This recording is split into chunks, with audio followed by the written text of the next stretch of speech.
Even if you think the conduct makes her look guilty, it does not necessarily mean that the accused is guilty. Lies. One of the central themes in the trial of Erin Patterson. What lies did she tell, and who did she tell them to?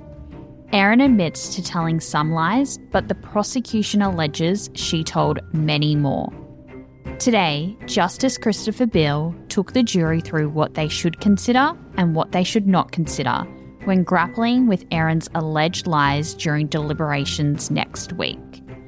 I'm Brooke Grebert-Craig, and this is The Mushroom Cook. It's day 39 and the end of week 9 of Erin Patterson's murder trial, and I'm here with court reporter Laura Placella. Hey, Brooke, and I will say, in the words of Justice Beale that he uttered today, thank God it's Friday. That definitely made me and the jury laugh. Justice Beale continued his charge today and finished making his way through the list of alleged incriminating conduct. After touching upon the lies Erin admits to telling police about never having foraged for mushrooms and never having owned a dehydrator, he turned to a lie she does not admit, her alleged lie about being unwell in the days after the lunch. Just like he has over the last few days, he summarised the evidence of doctors and nurses from both Leongatha Hospital and Monash Medical Centre, as well as some of the other medical witnesses in this case, such as intensive care specialist Andrew Burton and forensic toxicologist Dimitri Girastamoulis. He reminded them that Erin testified that in the hours after the lunch, she binge ate a cake that Gail had brought and forced herself to vomit. He then said that she told the jury she experienced frequent diarrhoea later that night on July 29 that continued into the following day. Justice Beale told the jury that she said she took Imodium before she drove her son to his flying lesson in Tyab, but ended up having to pull over on the side of the road to go to the toilet in the bushes. She said she later stopped at a service station and briefly entered a toilet to throw her soiled tissues away.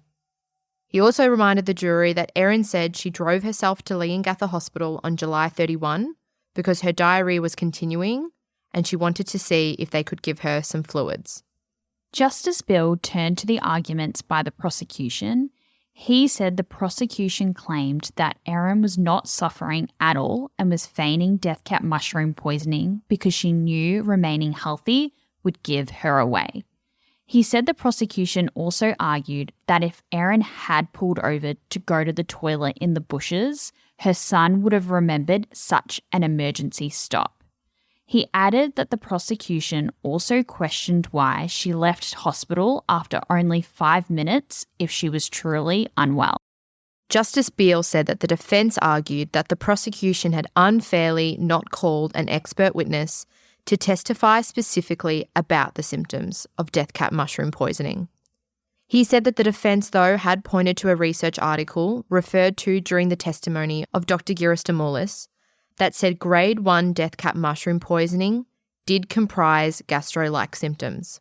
Justice Beale said that the defence also argued that if Erin was lying about vomiting after the lunch, she would have told the jury that she threw up immediately and could see beef Wellington in her vomit.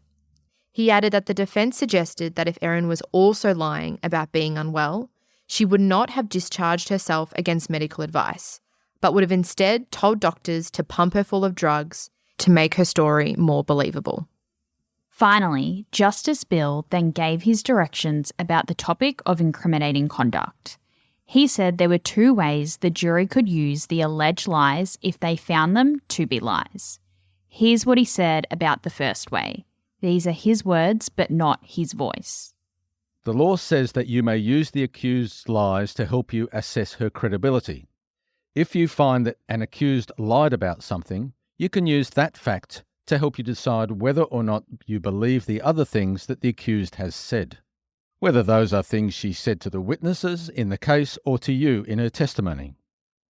That is not to say just because you find that the accused lied about one matter, you must also find that she's been lying about everything else. But you can use the fact that she lied, if you find that she did, to help you determine the truthfulness of the other things that she has said. But Justice Beale warned the jury to not reason that simply because a person has lied, they must be guilty. He then turned to the second way the jury could use the alleged lies if they found them to be lies. The second way in which you may be able to use one of the alleged lies, which the prosecution relies on as incriminating conduct, is as evidence that Erin Patterson committed the charged offences. In other words, as implied admissions of guilt. You may only use evidence that Erin Patterson lied in this way if you find that she did tell a deliberate untruth and that the only reasonable explanation for doing so is that she believed she had committed the charged offences. Justice Beale also gave the jury another warning.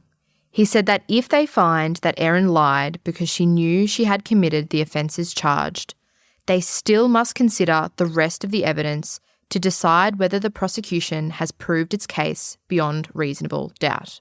He also told the jury that the other alleged incriminating conduct that wasn't lies could also be used as implied admissions of guilt.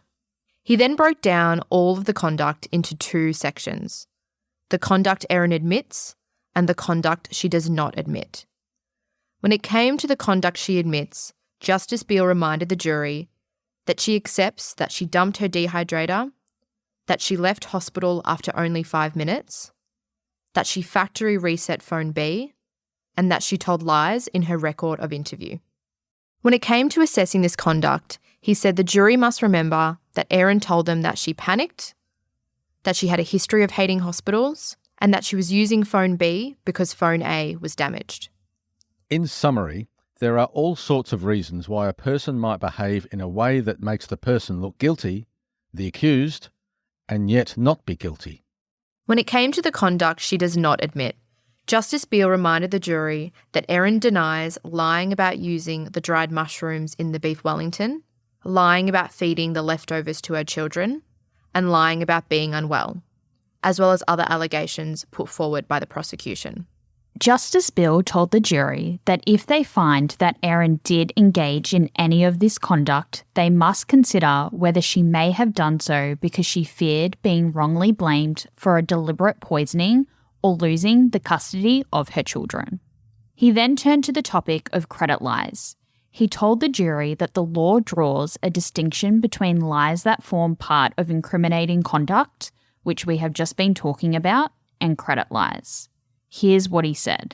Credit lies, on the other hand, may only be used for that first purpose, in assessing credit of the accused. If you were to find that the accused had told any other lies, other than those lies that I've been talking about for the last month, whether to persons involved in this case or to you in her testimony, you may use those lies in assessing her credibility, but only for that purpose. Justice Beale flagged that there were 4 credit lies alleged by the prosecution.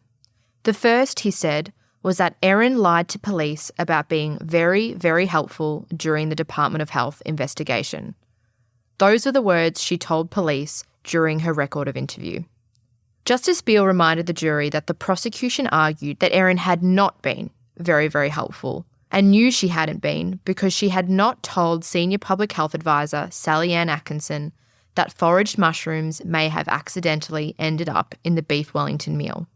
Justice Beale said he would summarise the defence's argument on this on Monday. He said he still has a bit to go with his charge, but he has broken the back of it.